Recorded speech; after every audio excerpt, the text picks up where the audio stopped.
It dies at 3 seconds, except this time it didn't. 6.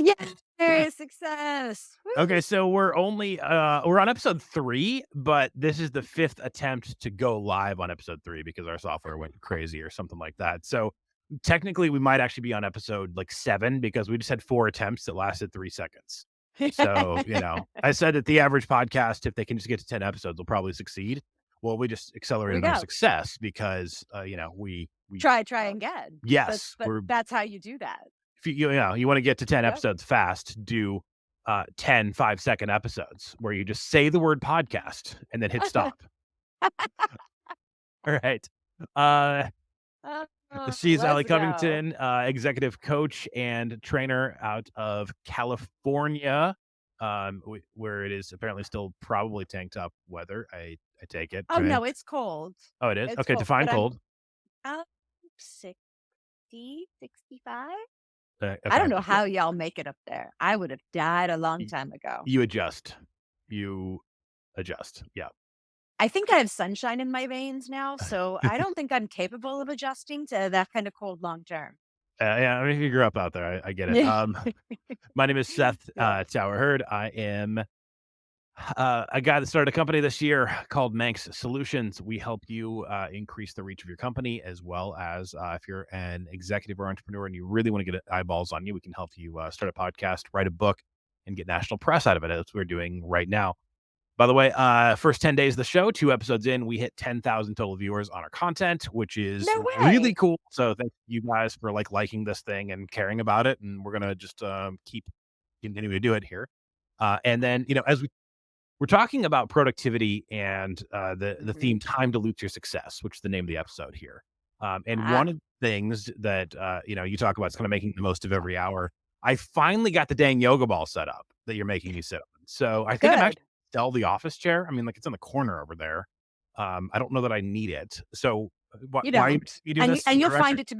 you'll find it to be more comfortable over time anyway, because office chairs typically force your hips to be the below where your knees are. Like, it Mm, doesn't set you up for success in terms of your lower back. So when you sit on the ball, your hips are above your knees, which helps your core, right? So you're not leaning back. So you have to sit up, and that keeps your core tight, but it also prevents your lower back from getting tight because your hip flexors aren't over tightening because they are longer because your hips are higher than your knees. yeah, So when your hips are in the same plane as your knees, or your knees even higher, which is what happens when we drive a lot. Usually our knees are a little bit higher. We sit in bucket seats, right? Then it forces your hip flexors to tighten up, which causes your lower back to get tight and your glutes to get loose and your hamstrings to get tight. And then your posture ends up sucking and people go, I don't know why I'm walking like this. yeah. Right. And I'm like, well, part of it is your You're doing chin 8 is, hours a day. but you need to be sitting up straight, and sitting on a ball is the easiest way to do that and keep your body from getting overly tight. So those, like $600 executive office chairs they got like Home Depot and Amazon now, just don't. I wouldn't, I do not feel even like if you're it's pregnant. When I was pregnant okay. with my second one, I sat on a ball through the whole time. Did you? Mhm. I I does feel like 'Cause that's it's one of those fun. things where it's, like, a little tougher to get people to adopt something because it's, like, hard to be the first person in an office. Be like, "Oh, I don't wanna be the first one sitting on a ball." But I work for myself, so who cares? I was like, "Who cares?" So just do it. I did it in my office. I was the only one on a ball, but I'm like, "I want my body to feel good, so I don't care what y'all think. Yeah. I don't wanna be tight and sore and tense everywhere." Does it Mm. feel like and we'll metaphorically get off the ball. I can't literally get off the ball because 'cause I'm on the chair now. But does That it was feel like good. when you actually have, like, more of your muscle groups engaged, you actually focus more as well? I would imagine so. I would imagine there's got to be a connection from, your brain from your body to your brain in that way. Um, more in my experience, it's more of like I wanna hurry up and get my work done because I wanna get off this thing and go do something else, right? But at the end of the day, what you want is to not feel like a balled up, you know, ball of yarn. You wanna Yeah, feel good, you want your body to feel good, and you can't feel good when you're crunched over all day yeah. long. So just sitting on the ball lengthens those muscles, activates your glutes, activates your whole core, your whole posterior kinetic chain just to sit up straight. So you're setting yourself up for success in every possible way when you ditch that office chair. So it's either that or stand. And when we're talking about getting more into to a day without being like one of those kind of psycho people that does things that don't work, I will say one of the best things I ever did as, kind of a higher level manager within the corporate America space is I did have my team meeting standing up, like our daily team meeting, which is about 15 minutes. I had a standing table and then I took the chairs away from it. And it's like, okay, well, we can go as long as you guys want to stand here, which was usually less than 15 minutes. I love it. That's great. That keeps people from relaxing into a meeting and just getting comfortable yakking, Zoning and it out keeps them and productive and like, yeah, "We gotta so move." our rule was no phones, no, like, you're not, like, leaving to get coffee or donuts or whatever, like, we got 10 minutes. What do we have to accomplish for the day as a team? Where are you at on your goals? And if we just take the chairs away, it really, really helps. Shorten the meeting. I Yeah, love that. Every company should do that. yeah. Every meeting, no chairs, all standing. How fast can we get this done? And so you outside of that, when you go into coach executives and entrepreneurs and people who have a lot of times jobs that it's very easy for people to think like, oh well, it's impossible to do this job in less than 80 hours a week. And the reality is, if you're working 80 hours a week, you're not really working. Like you're just More not. I time mean, you does just not equate to more productivity. More focus equates to more productivity, but more time doesn't necessarily. yeah, And I'm proof, right? How did I do so much in a short period of time? yeah. Well, unpack I that. am extremely efficient. Well, okay, so I've got this master's in psychology, right? I did that while I was working full time as the top trainer in the club. And then I built a financial advising practice, and still back here building a startup, coaching clients, raising kids, eating healthy, exercising. People just they take too long to do a whole lot of stuff. So when you're thinking about it, like most people would say, "Oh, you're not going to be able to work full time while you're going to graduate school. How are you going to do that and get your fitness in?" And it's like I'm real efficient with my time. I don't waste it. I don't waste seconds. I don't waste minutes. Not when it's work time. Even when it's Yeah, not work time and it's just cooking and things like that. I just get move. through it. Yeah. Yeah. Like, why are you walking so slow? Why are you driving so slow? Why are you doing everything so slow? Well, and I had a You know? relative that, when he did the Ironman race, he had an executive job and, like, I think, like, an hour train ride, like, kinda crazy, Mhm, and he would get up at, I think, like, 3:30 or 4 to mhm. get, like, an 80-mile road bike ride in, Yeah. and then he'd just shower, go to work, catch the train, and he'd normally, I think, go to bed about 7:30. His kids were a That little bit sounds older at about that right. time. Yeah, yeah, and people were like, "Oh, you can't do that. That's not gonna work," and he's like, been doing it for Why? 7 months, like, in the best shape of my life, and there was a lot of negativity or negative answers, I think, because he actually made other people uncomfortable because, Mhm. you know, he was like, "Well, if that guy isn't watching 3 hours of Netflix a night, like, I kinda feel bad about myself." Right? So, Yeah. rather than And think what he's doing is cool, I because then I might have changed something, I'm just gonna be like, "He's weird." yeah, mind you, while I was getting my master's, I went to school every Monday and Wednesday from 6 to 10 p.m. The rest of the time was all just working and doing my assignments and things like that. So, can absolutely do it. Just gotta be really efficient with your time. It's just most people don't really know how to do that is my experience. Well, and especially because I think that the stereotypical dream is if I can just get out of school and work for a big company, which nothing against any of these in St. Louis, but in St. Mhm, Louis, it means you're trying to land at Energizer Battery, Purina, one of the bigger, we've got quite a bit of like banking and insurance here. So if I can just get into, a Fortune 200 that's got 10,000 employees, that means I'll be able to move up. mhm. And that, like every city has got these ones where it's like, oh, well, that is the golden job, right? They've got Yeah. premium benefits and they got the cool office and everything else. And a lot of times what happens in companies like that, not always, is that you're just basically taught to slow down. because there's so many layers Mm, of management. And if you break those, you're making your boss look bad. And that true. is not a way to get ahead. So No. you just kind of shuffle through and take a little bit longer than you need to, and you realize that that is a path to a gradual, if you, Decline. well, I was going to say gradual pay increase and probably title Oh, inflation and stuff. But yeah, but your actual skill set compared to what your potential is probably declines by quite a bit. absolutely. That's where I was coming from. Yeah, Yeah, because you could be using that time far more efficiently. In fact, I'm pretty sure I saw a lot of that about the pandemic. Right? When people were talking about being able to work from home, they could get all of their work done within 5 hours instead of 8 and go off and do other things. And I thought this is going to make people far happier because they're going to be more productive and be able to get more into their day without having somebody say, you need to slow down. yeah, Maybe that's one of the reasons why I never worked out in corporate America because I can't slow down. I will yeah, lose my mind if yeah. I have to go too slow.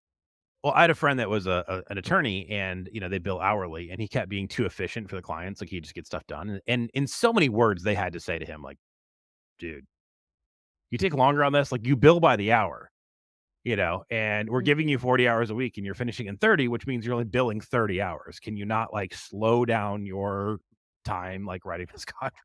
What's amazing is that they didn't say, "Here, let us give you an extra 10 hours worth of work." Yeah, yeah. I mean, I Why think it not? depends.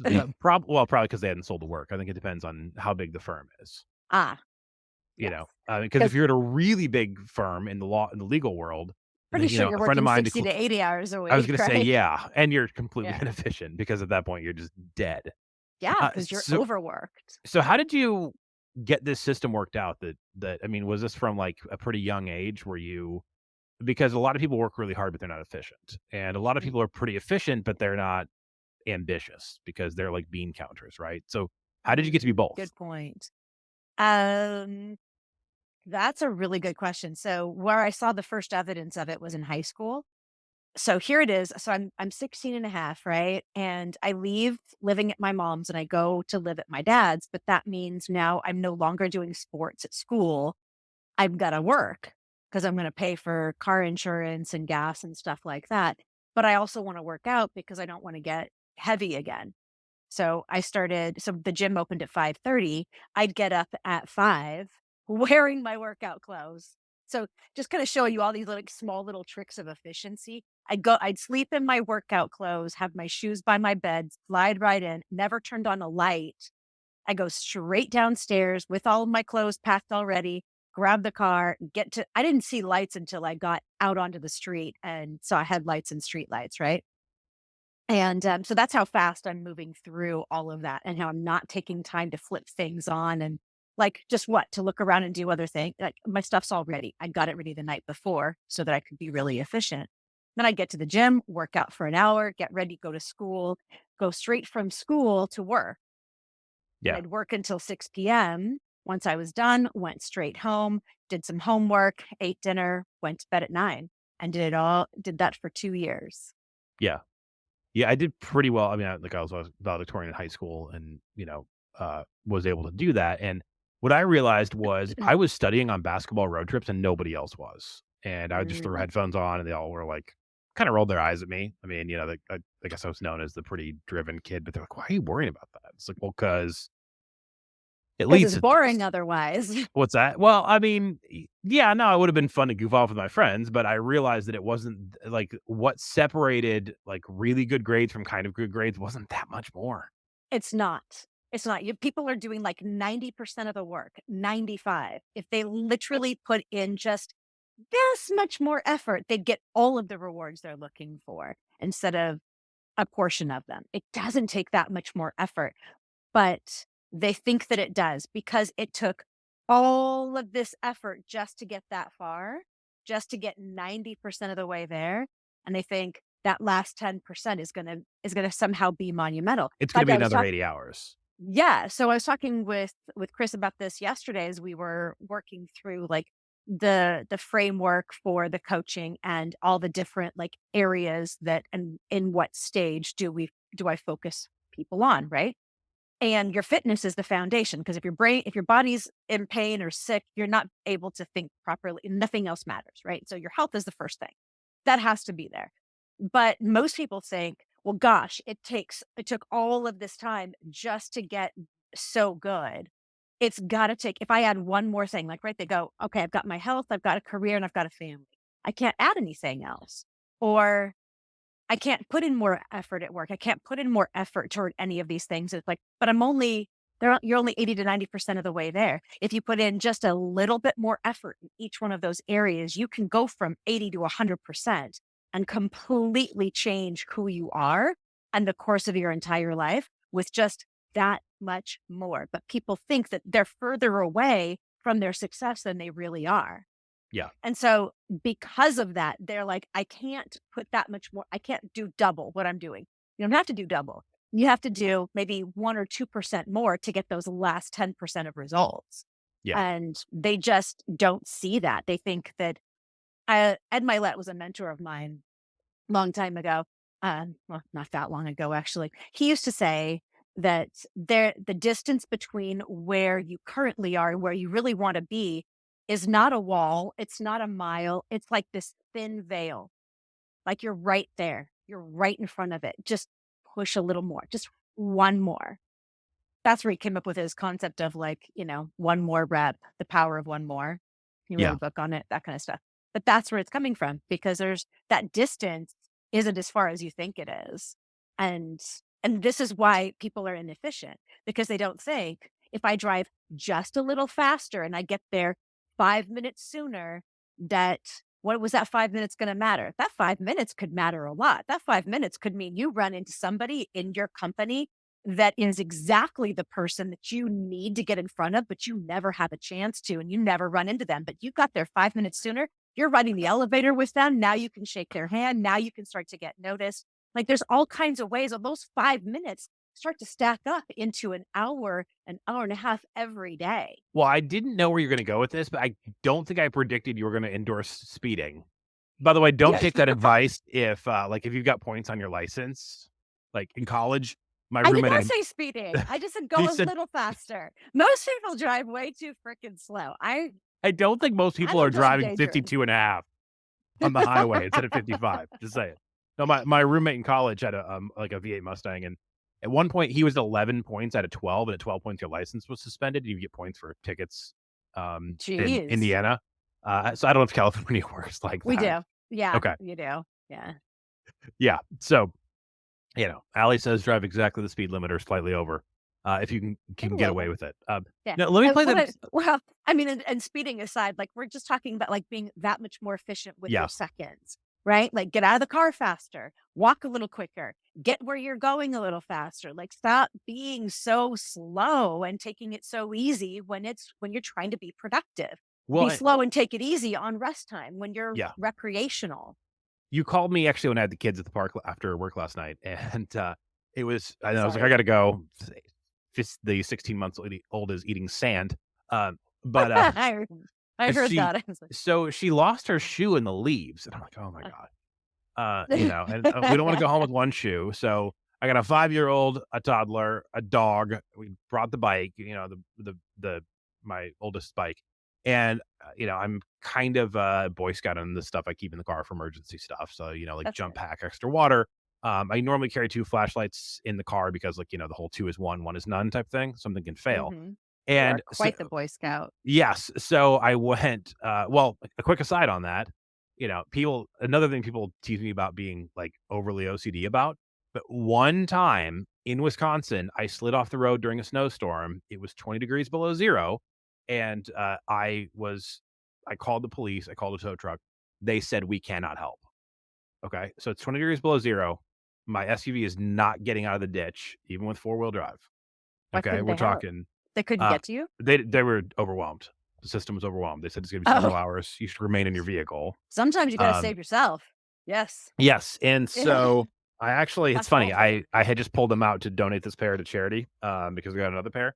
I had my deer hunting coveralls, which I'm gonna bring onto camera. Uh, Mhm. I put these on, I put boots that are rated to 20 degrees below zero. I condensed my suitcase down to a backpack, and I walked 4 miles to a hotel at 20 degrees below zero. And there's no Wow. way I would have been able to do that with the way many Midwesterners do, which is they kinda just throw a jacket in the car and they're like, "Well, I'm leaving a heated garage and going to my friend's house, so it'll be fine." You never know when Right. it's not gonna be fine.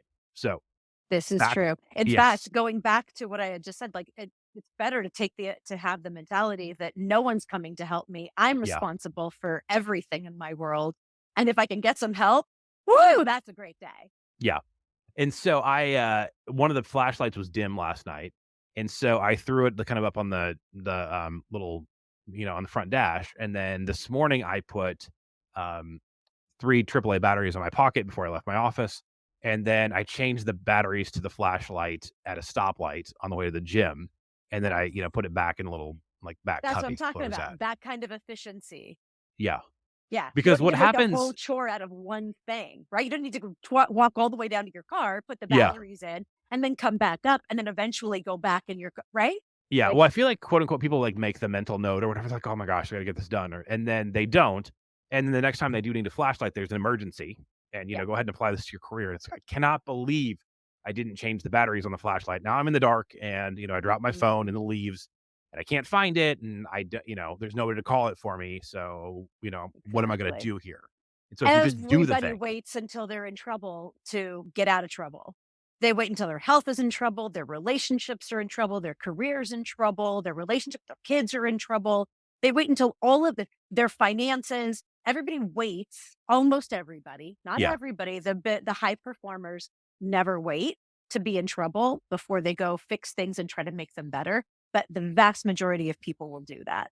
They yeah, just leave it alone until it breaks. Because, what's the old adage? If it ain't broke, don't fix it. mhm, Not a high performer. They say, "This is good. How can I make it better? Can I do yeah. better? Can I do better? Can I make this a little bit more efficient?" I have seen that in Always. family businesses as well. Unfortunately, with it's really tough to get a family business to be successful over multiple generations, which, to be quite Yeah. frank, maybe one of the things you just need to look at is, um, selling off half of it as opposed to trying to give it to your kids, if you know that's not gonna work. But I've seen multiple Yeah. situations where I know people, and they're like, "Oh my gosh, well, my kid is now 25, and he's an idiot because I just gave him stuff his whole life, and now he wants control of it, and he's, less qualified than the interns to take over the company." And then they hire somebody to fix it, and it's like, the time to fix it when they were 7, right? Like, Right. you're past the point of no return here, you Why ignored it for decades. right. Well, and why do people who have built means not parent their kids the way they were parented? Yeah, Why do they wanna give them everything now? It's like, w just because you didn't have an iPhone when you were a child, doesn't mean you didn't have the rough equivalent, right? You had a home phone, you had access to it. Unless you come from extremely poor, upbringings and have, shot up to the top of the charts in terms of wealth. I mean, why? Why are we changing? If it ain't broke, don't fix it, well, maybe you should go back to that with your yeah. parenting. Well, let me play the other side of the conversation though, because when you're saying just get stuff done faster, be focused, rest on your Mm, relaxation time, you don't need to be mhm. working 80 hours a week. I know a lot of people in Right. bigger companies that, especially when you get to like that director and above level, where like I have Mhm. so many reports, so many meetings, once you get up to like 7, 8 people reporting to you, 10 people, and then you've got to report to multiple VPs sometimes, Mhm. possibly the CEO. And that's where people say, like, "It is impossible for me to get ahead. I can't get to the gym. I'm not seeing my family. All I can do at this stage of my career is survive. Maybe if I get promoted one more time, it'll get better." It won't. No, It won't. Uh, but it's so hard to stop and plan when you're in that whirlwind, except for maybe now, which is, like, when people just start eating sweets and, having 2 p.m. zoning happy out hours at the mentally. office, Right. know? Just trying to take their foot off the gas for a second because Yeah. Yeah, they're it's like, a they're breakneck speed. breaking into the carbs and the gift liquor that's in in somebody's office or in the break room. So what Mhm. do you do when you're there? You're like, "I'm barely surviving this. I can't afford to quit." The higher up the chain you go, if you're gonna be, employed by somebody, the more difficult it is to get a job. Like, if you're a 25-year-old graphic designer, you don't make that much, and, somebody else at another It's company is easy to always an switch. idiot, so it's like you can just get a job because somebody else was dumb, you Mhm. know? Right, And but the more money you make, the harder it is to get away from that job. yeah. Yeah, Yeah, so so you if can't you're step on out that and move very treadmill, easily. especially if you're at a bigger company and you're an executive, you're on that treadmill, where do you go with that? Well, I mean, I guess it depends on what you really want out of life. You want your health and your relationships and all of that too. Something has to give, right? So it really depends on like what are the priorities now and where do you really want to go with everything? Because it could be that that's the right person to step away and go build their own thing. And it also could be that when you start to look at how much somebody makes per hour versus what with their compensation package and how many hours they have to work, sometimes it's not nearly as attractive as taking a pay cut, but working a lot less so that that way you can go and do something else that you really, really prefer to do. So I think at that point, in order to break free, you've got to look at your priorities, your Yeah, short-term priorities, your long-term priorities. And or if you're in a director position, you should be able to get an assistant. You need to be able to get help because working 80 hours a week is not is fine for temporary pushes, but you can't sustain that very easily, not yeah, long term, without huge detriment to your body yeah. and to your and just your mental health. Like you'll be depressed and that's not gonna bode well for continued productivity. By the way, I So do I would think say that let me talk to your executives for you so that we can make a change in the company. and Let's I do this do from the think ground that, like, up. corporate America, like, I think that honestly, I think some of it's intentional. If you're at a bigger company, it's like, oh, people are getting nicer cars and kind of bragging about their vacations, and they moved into a bigger house or whatever. I think that sometimes that culture is fostered to keep you as an employee, because the more Oh, financial pressure you absolutely. have, like, I mean, Mhm. if you've got an $1,100 car payment, you are much less likely to quit and, stop making them money to go Right. build your own thing. Right. So what you need to do at that point is set aside a ton of money. Just save, save, save. So if you're going to be overworked and you're going to look at it and say, well, I'm going to be overworked for a year or two or whatever, I'm going to bank a bunch of money so that I have options Yeah, and not spend it on all those things. Don't get caught in the keeping up with the Joneses trap.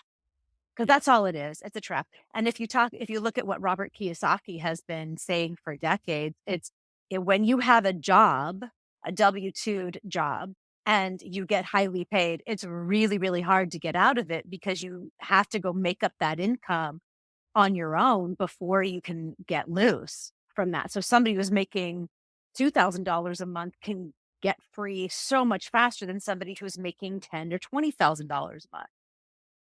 Now, technology makes this easier. So there's a lot of people that could probably do some kind of side hustle a lot faster and easier than we could 5 years ago. AI helps lots of tools where you don't have to hire a bunch of people. You can use some AI tools to help get ahead. But that's something that they really start need to start making some major decisions about and yeah, not overspend, not living up to your means that you have money to set aside to go do the to weather those kinds of storms and take and have options to invest in income producing ideas that can come to you, or you have options to like just walk away from your job because you've got a year's worth of expenses saved up. So not buying those cars, not falling into that trap of keeping up with all of your coworkers gives you a lot more freedom. yeah. Those And are some of the decisions to make. Yeah. I will say that, I there's kind of a few different people kind of, personas I've seen at the executive level. Mhm. One is the person who's really cutthroat and very good at self-promotion and really isn't good at anything and leans on their employees really hard. And that's not the Mhm. kind of person that tends to be overworked. They tend to No, panic sometimes because they're out of their depth.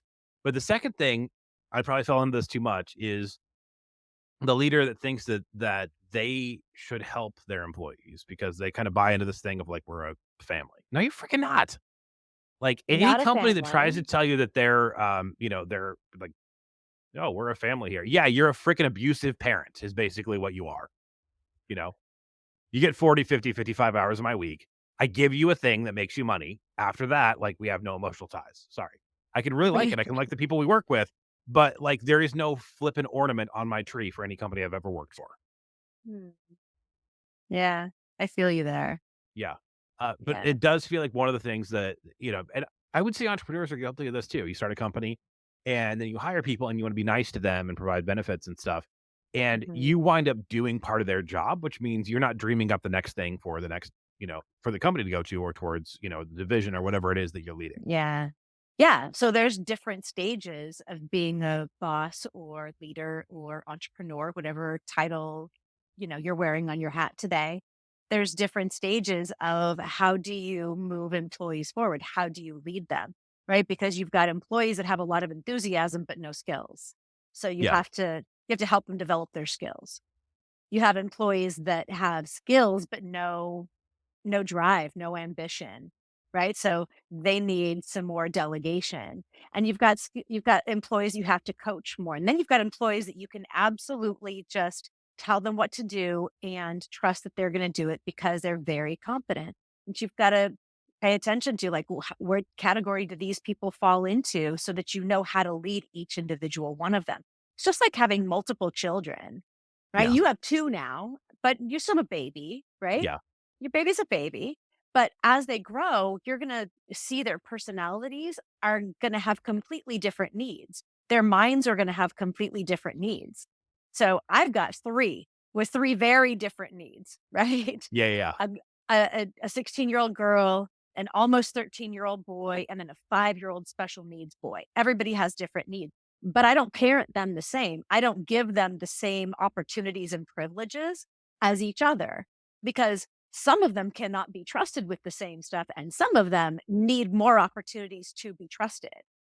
Yeah. Does that make sense? So you really need to so leading your team at work is kind of the same thing as raising your kids at home. You need to gauge where are they at, what are they good at, what are they not super great at, and then help them bring those skills up to where they need to be, but also stoke the fire for desire and all of those things for them to rise up and be their best possible self too. But you can't do that when you're not firing on all cylinders yourself. Yeah. And that can get, when you're working for somebody else, that can get complicated because, I had a situation one time where I was having an issue with a team member and I was told, well, they're kind of the office mascot. I was like, well, Oh, mascot's a game day job, not a full time. So right. cut them Office back to 5 hours a mascot. week. Like, office mascot. Yeah. And so, I had to spend some extra time there to make the changes I needed to make. Yeah, To I bet to you just did. put a polite way of saying, fire somebody.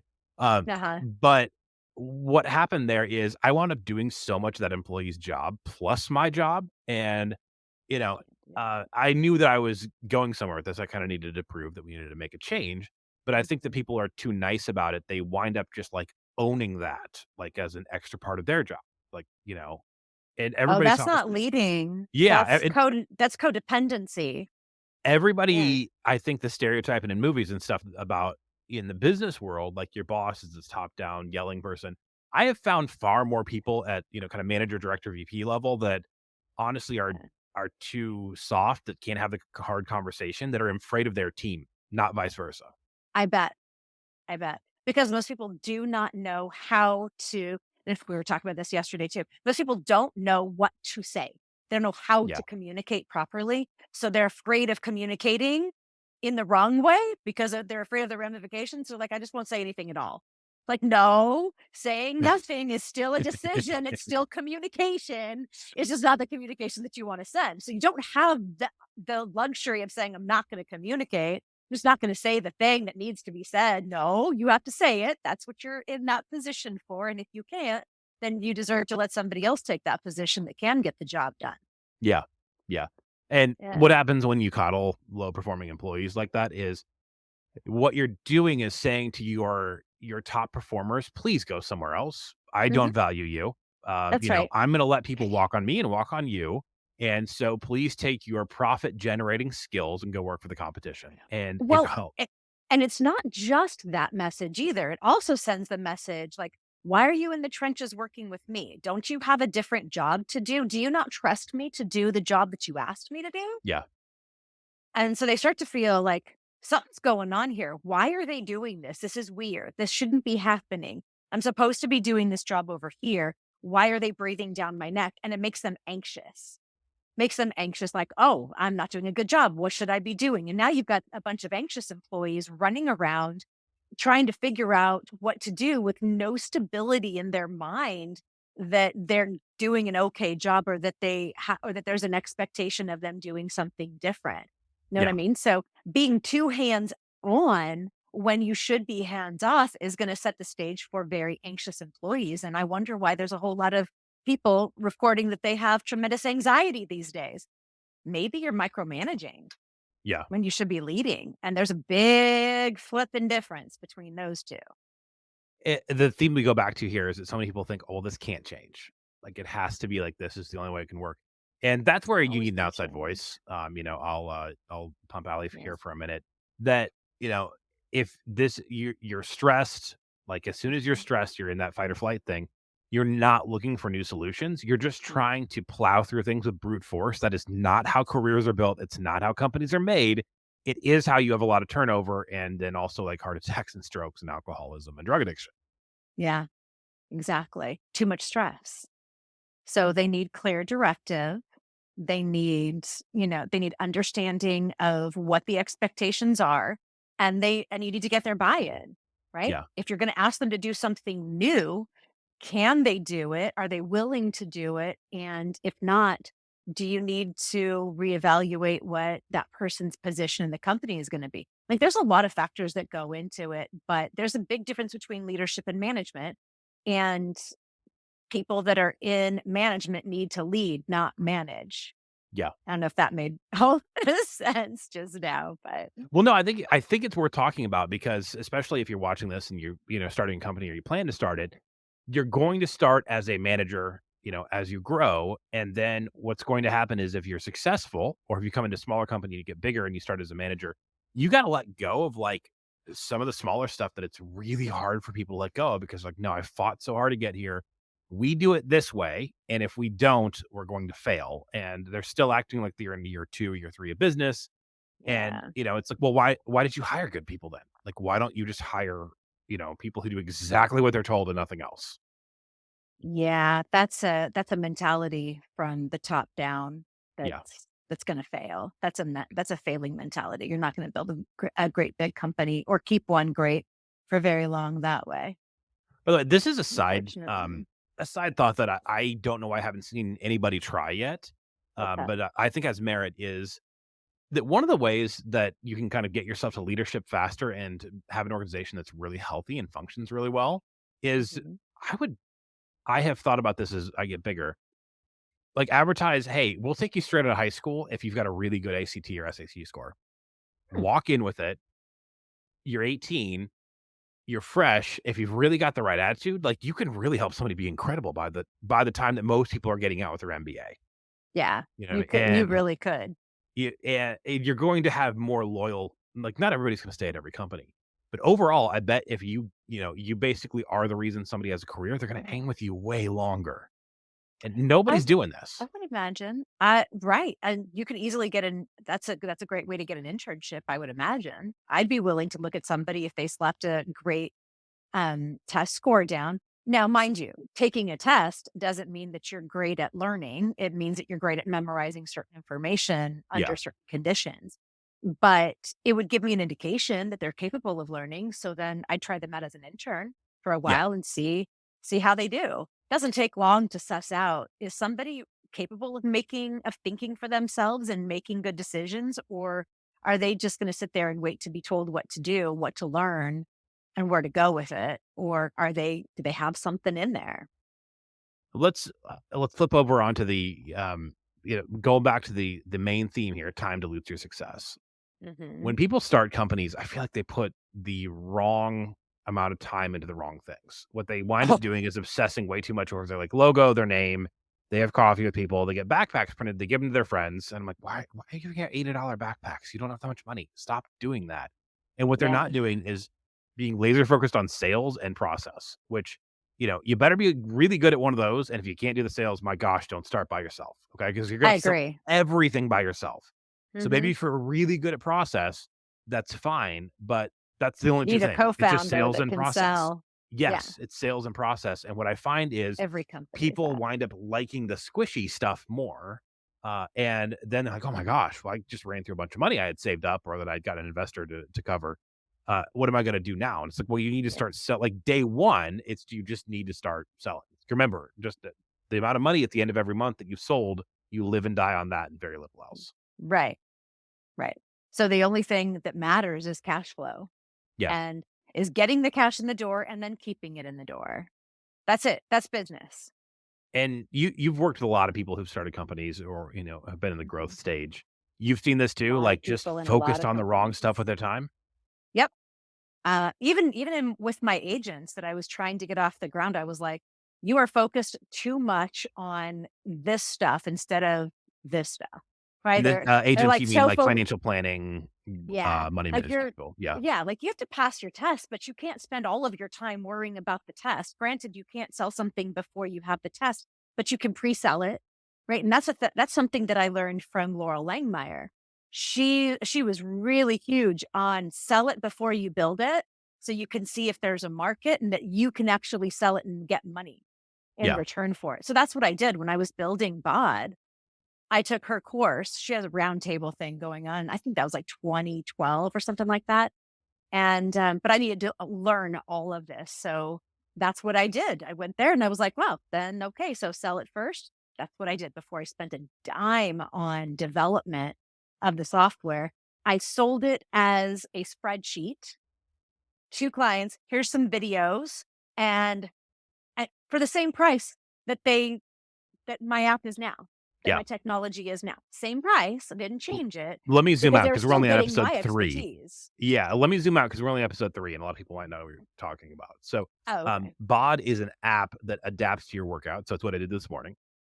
And so it It's my programs personal training. yes, it programs your workout for you based on, Alli's, expertise, and every time I walk in the gym, I just open the app and it tells me exactly what to do, because when we Mhm. talk about being efficient, that's another thing that even people like I played college basketball, and half the time I got to the gym, I'm like, "Oh, what am I doing today? I don't have a plan." And you're, like, Right. Googling, like, while you're sitting there in the little leg press bay and annoying people because 'cause you're taking up the machine for too long, like, "Well, what am I doing now?" And then you just sorta halfway it, and you're not seeing excellent results. Uh, Right. And the reason why I built that was because of decision fatigue. I was experiencing it myself to the point where I was doing the same leg workout for a year without even noticing. yeah, And I was like, you know what? I don't even want to have to think my own way through it. And I'm used to this since 1995. I can build a workout, right? But I needed something to kinda nudge me in the right direction because I'm human just like everybody else, and I fall prey to the same issues that everybody else falls prey to, which is it's too hard to think of new stuff because 'cause I've got all these other decisions I've gotta make. I'll just do the same thing I've always done because everything's okay. But it's not okay because time dilutes your success, right? As you get older, you need to do things to improve. Otherwise, you will eventually still decline if you're just yeah. maintaining because age declines you anyway. So you kind of have to be on this upswing trying to make progress just to be able to maintain while age is trying to drag you down. Does that make sense? That makes sense. So I built it largely because it's what I wanted. And now every time you go in, your workout is different. It's always challenging you. It's progressing you along a progression curve and is taking into account your goals, any potential injuries, and we put nutrition in with it too. That was always my vision. And so going back to it, it was like, well, how do you get a company off the ground if you've never done that before? How None do of my you start family. without spending, $100,000 Right. on development, and software and Right. everything, and then you have no idea if people liked it, and you're like, "Oh." Or giving the company away Yeah. to investors just to be able to try it and start it, right? So, yeah, that's what I did. I sold it first. Nice. I sold personal training. Here, I'm gonna put together your program. I'm gonna send it to you. Now, mind you, that's what I was doing in 2012, 10, 11 years ago. That's what current online trainers are doing. They're actually just programming out themselves and Yeah. yeah. Spreadsheets. Here's some videos. In fact, Trainerize is an app that just uses it goes and scours YouTube for other influencers' videos that they've put on there and use it. Isn't that cool? They don't even produce their own videos. They use other people's videos. So you sit there and you'll pull up an exercise and you're like, wait a minute. So I'm watching the video and I'm like, why am I spending 5 minutes watching somebody explain to me what they're about to do in Yeah. one video? And then on another exercise, they just go right into it. Oh, because they're using other people's random videos that they put out. One of the funniest things that I ever saw in my copywriting career is I had another client in the fitness space, and I'd sent an email out for that client, and then later I had a trainer DM me and had copied my own email, not realizing I was the person that had written it, and was using one of those Twitter DM bot things, and said, literally gave my own words back to me and tried to get me to sign up for something. And I was just like, "Dude, you complete like." I actually took a screenshot. Whoa. I was like, "I wrote this, you moron." And then that person That's blocked me. ballsy. Yeah, Yeah, I bet they did. They were too embarrassed. That's where you go, "Dude, I'm really sorry. I should" yeah, just own it. Like, "You're right. I apologize. Can you help me?" Right, that's what he should have said. that would've "Hey, been the can you smarter help me do play. better?" Yeah. And Yeah. so with time dilutes your success, one of the toughest things about starting a company is all the time is yours, and Yeah. it's easy to go, "Well, I got caught up on this. I had to work on the printer. I had to whatever." You just gotta sell stuff. Oh my gosh, I've had so many entrepreneurs that are like, "I am so bogged down, I'm so busy, and I'm still not making any money." I'm like, "Well, what are you focused on?" I remember I had a client, she sent me this list. "These are all the things I have to do in a day, Allie," and I was like, "You have 2 things to do. You need to get cash through the door, and you need to take care of your health so that you can Yeah, continue to get cash through the door. That's it. Those are your number ones. Those are your 2 number ones. Everything else doesn't matter after that or before that. Once you're done with those 2, then you can deal with the rest of the list. But if those 2 aren't there, there's no point in even thinking about the printer." yeah. So, the reality is, we're winding down the end of the year. It's gonna be hard to get a hold of people. Um, Mhm. Maybe this is just the time to work on your systems really, really well. Like, Ooh, executive or that's entrepreneur, what I'm working on.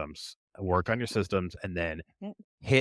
I mean, certainly it's still possible to sell stuff. It's still possible Of to, course. kinda hit business goals. But if Yeah, I'm not, as meeting with a opposed company next week. So, yeah, yeah, you can still meet with I them. mean, I had a friend that closed a big deal on Christmas Eve last year. Like, Nice. on the phone, his wife was yelling, like, kind of like whisper yelling out, "Doing?" It's like, so She's like, "Okay, go ahead, go ahead." you never Right? know when it's gonna come in. But the bottom Right. line is that people that, um, you know, when there's not a sense of urgency, even if you're a pretty accomplished person, if you're pretty disciplined, it's pretty easy to lose yourself in YouTube towards the end of the year. Oh, yeah. And by all means, watch some YouTube because 'cause we're on it. Uh, but you don't need to be there for 2.5 hours of your day. Uh, No. No, you need to have personal disciplines to not waste your time doing that until your brain is completely dead. You've done everything you can for the day. It's 8 o'clock. Now you can settle down and just, screw around, let your brain turn off a little bit, play with your kids, all of that kind of stuff, and get to bed by 9. But you mentioned something and it made me think of a really good point, which is that you need to watch your activity in time. Right? This is part of that time dilutes your success. Because if you're not focused on the right activities, you will yeah. absolutely waste too much time and you won't have your systems in place. So what I did is I was looking at the end of the year and I'm like, okay, December's not going to be a month where I'm getting inundated with phone calls. So now it's a perfect month to do a lot of planning, to get systems in place and where people tend to fall down. And I even had Chris telling me this yesterday where because he likes technology, he loves to, like, try to automate everything. But even I've even had to pull back on his reins and say, "We don't need to automate something until we've got so much work that we need automation to make us more efficient." Because you spend the time to automate something before you actually realize if you need it, you've just wasted 20 hours of Yeah. getting an automation set up when pen and paper will do. So stop with the overuse of technology, trying to make your life more efficient when you haven't even like maximized all the minutes in your day the manual way yet. Right? Well, Don't and make it automatic before you got the manual done. I think it's easy to kind of fall into some of those tasks when you're really apprehensive about something that's coming up. It's like you don't wanna send the email. You got a Sure. You're uncomfortable hiding. conversation to have with somebody. It's Hiding. like, well, if I could just organize, Right. I'll the shuffle my files on my papers over desktop. here so that I'm Yes. busy so I can avoid having to have this tough conversation over here. It's like that, you know what? That is a recipe for disaster. Do not do that. Go have the freaking tough conversation, get it off your plate first thing. Yeah. But you say it, but the way you do it will help reduce that anxiety so that you're just going to go do that instead of hiding from it. And there are templates. I have templates that I give my clients like, here's how to have an assertive conversation that does not put them on the defensive and does not blame them, right, for the situation, but fosters the conversation so that we can find a solution and we can move forward and do better. There's a couple of different ways that I teach my clients, like a couple of different templates, whether it's a conflict thing or whether it's I need to do a course correction, right? I need a behavior correction or something like that with a subordinate or a child or a spouse or whatever. Or I just need to get this off my chest about this one particular incident that happened so that we can do better moving forward. So once you know that the words you're going to use are going to work properly, it takes a lot of that anxiety away from having to have those rough conversations with people because I think that's the hardest part. I think that's why salespeople also waste a lot of time. They're afraid of a no, they're afraid of rejection, they're afraid of consequences from conflict because they don't really know what to say and Yeah. how to say it to get the right result. Yeah. That is probably the thing that I'm the best at. By the way, again, you can find Alli's info in the description. I will say in my own life, on that there's a client that I overall like, but there's a person at one of the organizations as a current client that's it's really difficult for me to work with. And I needed to send an email last week. And, the email was 2 sentences, and this time I did just bite the bullet. I opened Gmail, I sent it, and I moved on.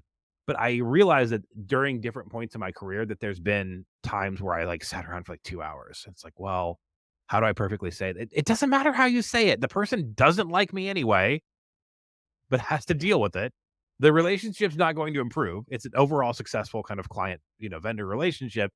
But like, I just realized the person's going to be crabby and nasty. And no matter what I do, it's never going to be quite good enough for that one person, but they're not the main decision maker. So the That's important. just send the dang email. It's an important distinction. Yeah, because the anxiety of having it hang over your head is worse because Yeah. it's completely preventing you from being mentally productive in anything else until you get it done. That's what has to go first. Do Clear the it out. hard things first. Clear Yeah. it out. Yeah. And Yeah. if you do that stuff, I mean, we've all seen examples in our own lives. And of course, there's famous business examples of people that like start multiple companies and go really fast. Elon Musk is probably the most obvious at this point because like involved very like at a very detailed level with multiple companies and is able to pull them off. Mhm. Uh, but that's a series of habits. Nobody gets born like that.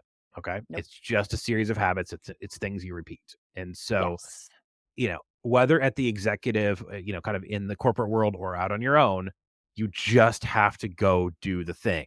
And you just Mhm. have to ask yourself, how much is time diluting your success? Because quite frankly, you're on the stuff that you shouldn't be focused on.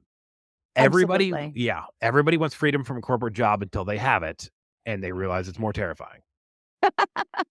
Yeah, exactly, yeah, and so many of the things that you're spending your time on aren't helping you obtain your long-term goals anyway, right? So you're sitting there anguishing over this email or this phone call or this conversation you've gotta have with somebody, and you're wasting minutes that you're now gonna turn around and say, "I don't have time to cook a healthy meal for myself.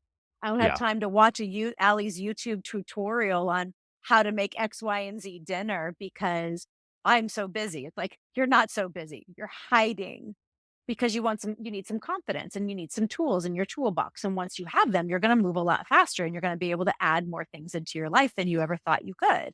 And Yeah. I've noticed for myself that as soon as I'm learning something, it's going like this. I'm a little slow on the learn. I'm slower when I'm learning something. And then once I've got it, I'm like, whoo, smooth sailing.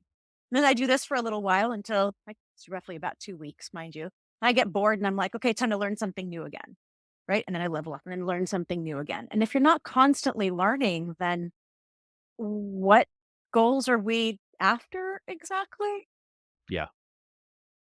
You know? That get out of looking to your left and right and doing what those people do. Okay. Oh, yeah, put your blinders on and go straight forward for what you know you need to achieve and forget about everybody else. And that's really hard to let go of because you like the people that you're working with. You want them to succeed too, but you cannot want it more than they do.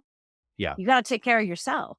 Hey, by the way, one of the ways, if it's really hard to break this yourself, one of the ways to change that is observed behavior tends to be better. You can hire Alli. You can check out the It's description of true. wherever you're seeing this video, and as well, as on the clips. Uh, and as we look at 2024, how are you going to get more done? If you're a leader and you want to get more eyeballs on, your company, your division, the thing that you're doing, getting your own platform is a really good way to do that. And, a lot of people say like, "Oh, well, I don't have time to, write a book. I don't have time to do a podcast. I really should be. I know I should be because it brings in so much attention and it can drive Mhm. national PR." You probably, first of all, uh, get your stuff right and you can get this done. The second thing is you Yeah. probably don't have the in-house expertise to be able to launch a national platform, or to get a podcast for more than like 4 or 5 views, versus the 10,000 that we did in the first 2 episodes. So I You're can come amazing, in. by the way. I love that. I was like, 10,000 views in the first 2 episodes? Dude, I didn't get that in all, like, 25 or 30 of the podcasts that I was Yeah. doing with Chris. Allie's He a failed It's podcaster before amazing. she became a successful podcaster here. So, which is a typical Right. story. So, Yeah.